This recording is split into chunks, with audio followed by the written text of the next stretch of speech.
Hi mga ka-travel, yan. Gusto ko lang i-share sa inyo yung isang unforgettable experience ko noong 2019.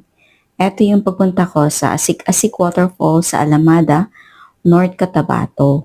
Actually, kasabay din ito yung tropical depression na Marilyn.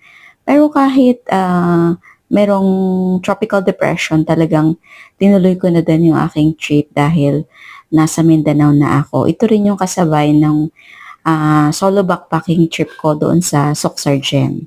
So, grabe yung ulan. Sobrang lakas, walang tigil, pero tuloy pa din yung lakad.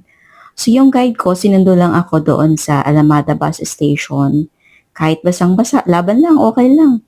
Ang tagal ko na kasing pinlano at ang tagal ko nang gustong puntahan din yung Asik-Asik Waterfalls. So, kung makikita mo siya, para ka talagang nasa postcard.